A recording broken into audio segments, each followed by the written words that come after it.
வணக்கம். 7/3/2026 சனிக்கிழமை இன்றைய ராசி பலன்களை பார்ப்போம். இன்றைய திதி இன்று இரவு 8:17 வரை சதுர்த்தி, அதன் முன்பு பஞ்சமி. இன்றைய நட்சத்திரங்கள் இன்று பிற்பகல் 12:10 வரை சித்திரை, அதன் முன்பு சுவாதி. இன்றைய சந்திராஷ்டம நட்சத்திரங்கள் இன்று பிற்பகல் 12:10 வரை பூரட்டாதி, அதன் முன்பு உத்திரட்டாதி. கவனமாக இருக்க வேண்டிய ராசிகள் மீனராசி என்பவர்கள். மேசராசி என்பவர்களே, இன்று எடுக்கும் அனைத்து காரியங்களிலும் மிகுந்த கவனமுடன் செயல்பட வேண்டிய நாள். எதிலும் எச்சரிக்கையுடன் செயல்பட வேண்டிய நாள்.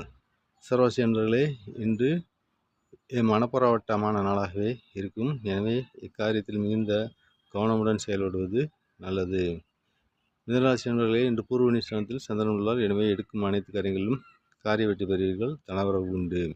கடகராசி என்பவர்களே, இன்று பூர்வீக சொத்துக்களை வாங்க விற்க ஏற்ற நாள். வெளிவட்டார தொடர்பு விரிவடையும் நாள். சிம்மராசி என்பவர்களே, இன்று எடுக்கும் முயற்சிகளில் தடை தாமதங்கள் குறுக்கீடு ஏற்படும். எனவே எவ்விஷயத்திலும் அதீத ஜாக்கிரதையுடன் செயல்பட வேண்டிய நாள். கன்னிராசி என்பவர்களே, இன்று செய்யும் செயல்களிலும் பேச்சுக்களில் மிகுந்த கவனம் தேவை. யாரிடம் வாக்குவாதங்களை செய்வதை தவிர்ப்பது நல்லது. பெண்களிடத்தில் மிகுந்த ஜாக்கிரதை உணர்வுடன் பேசுவது நல்லது.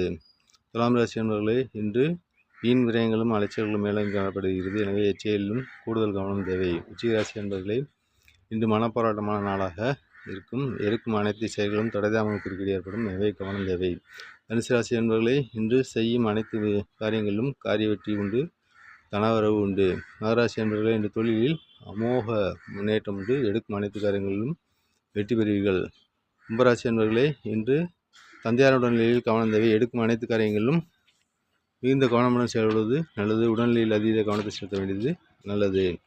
மீனராசி என்பவர்களே, இன்று செய்யும் முயற்சிகளிலும் மிகுந்த கவனமுடன் செயல்படுவது நல்லது. புதிய முயற்சிகள் ஆர்வத்தை தவிர்ப்பது நல்லது. மற்றவர்கள் நம்பி முக்கிய பொறுப்புகளை ஒப்படைக்க வேண்டாம். வணக்கம். நம்ம சேனலில் பல சப்ஸ்கிரைப் பண்ணுங்கள். அப்போ தான் வீடியோ உங்களுக்கு உடனுக்குடன் கிடைக்கும். நன்றி, வணக்கம். மற்றொரு பதிவில் சந்திப்போம்.